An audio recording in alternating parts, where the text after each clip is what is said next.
গণ অভ্যুত্থান ছিল ছাত্র জনতার, সেখানে যারা শহীদ হয়েছেন, আহত হয়েছেন, প্রথমেই তাদের উদ্দেশ্যে আমি আত্মার মাগফিরাত এবং যারা আহত হয়েছে তাদের জন্য দোয়া কামনা করছি আপনাদের সকলের পক্ষ থেকে।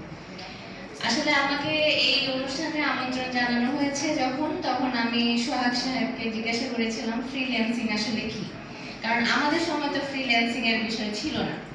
আমাদের সময় ছিল হচ্ছে পড়াশোনা করো, পড়াশোনা করে সরকারি চাকরি করবা, আর মেয়েদের যেটা হয় যদি পড়াশোনা না হয় বিয়ে করবা, তাই না?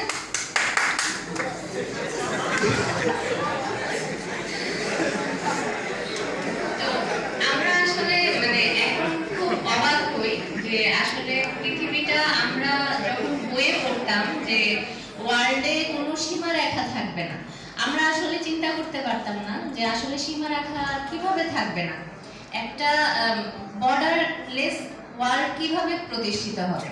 আমরা শুধু এগুলো আসলে আমাদের ডিজিটাল তখন হচ্ছে প্রাথমিক ইনিশিয়াল ভাবে আমাদের কাছে ইনক্লুড করা হয়েছে, তখন আসলে কেউ আমাদেরকে সেভাবে বোঝায়ও নাই বর্ডারলেস কিভাবে হবে। আমরা বর্ডারলেসটা শুধু ভাবতাম যে ইকোনমিক বিজনেসের কারণে বা ইকোনমিক ট্রান্সফারের বাজার ওপেন মার্কেট যে আছে সেটার কারণে হচ্ছে বর্ডারলেস বলা হয়।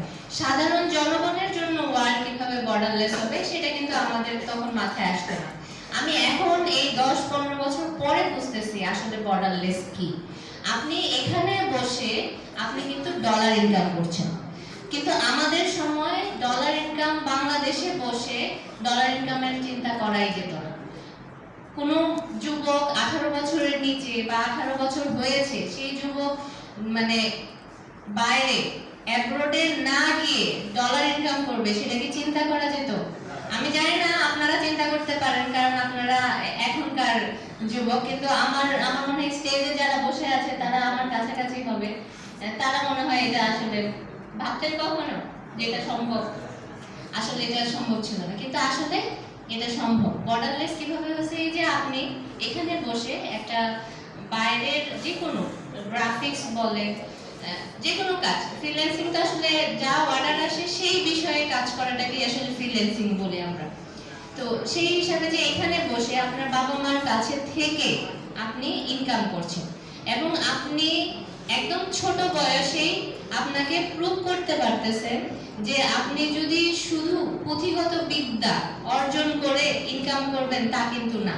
আপনি যদি যে কোনো পর্যায়ে স্কিলড হন সেটা আপনার অবশ্যই মূল্য আপনি পাবেন। আমি বলবো এরকম স্কিল এই বয়সে যত পারা যায়, যেমন ফ্রিল্যান্সিং, কম্পিউটার, আরো আছে আমাদের স্কুলগুলোতে তো এখন এগুলো কোডিং, ডিকোডিং, আমরা কিন্তু এগুলো শুনিই নাই কখনো, কিন্তু আমাদের বাচ্চারা এখন কোডিং এর জন্য পাগল থাকে, ডিকোডিং এর জন্য পাগল থাকে। তো এগুলো হচ্ছে আপনারা এগুলো জানেন, নিজেকে আরো নার্চার করবেন। সফলতার গল্প একটা উদাহরণ দিয়েছেন উনি, আমিও আসলে এটাই বিশ্বাস করি। বিষয়টা হচ্ছে কখনো নিজেকে ব্যর্থ মনে করবেন না। ব্যর্থ কখন মনে করি আমরা যখন অন্যের সাথে আমরা আমাদেরকে তুলনা করি, যে সে মাসে এত ইনকাম করে, আমি মাসে এত ইনকাম করি, আমি মনে হয় সফল না। বিষয়টা এটা না, আপনি যদি 50 টাকায় সুখী থাকেন, খুশি হন, সেটাই সফলতা। আমি ঠিক বলছি কিনা? আমি 50 টাকার একটা টি শার্ট পরে আমার খারাপ লাগে না, তাহলে কি আমি সফল না ব্যর্থ? অবশ্যই সফল। নিজেকে সব সময় যে জায়গায় আছি সেই জায়গা থেকে যদি হ্যাপি থাকতে পারি, তাহলে নিজেদের আত্মবিশ্বাস কিন্তু এমনি অটোমেটিক এনলার্জ হবে। আমরা সব সময় ভাবি কি সে 60,000 পাইছে, আমি পাই নাই, আমরা কি করি? কম্পিটিশন শুরু করি। লাইফটা কি কম্পিটিশন?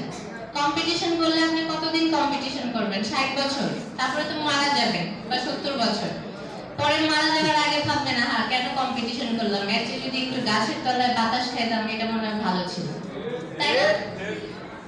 তো আমি এটাই বলবো, আমার যেহেতু বয়স আপনাদের চেয়ে বেশি, আমাদের লাইফ দেখার অভিজ্ঞতাও বেশি, আপনাদের হয়তো সাহস বেশি। আমাদের দেশকে আগায় নিতে হলে আমাদের অভিজ্ঞতা আর আপনাদের সাহস, এই দুইটাই কিন্তু কম্বিনেশন রাখবে।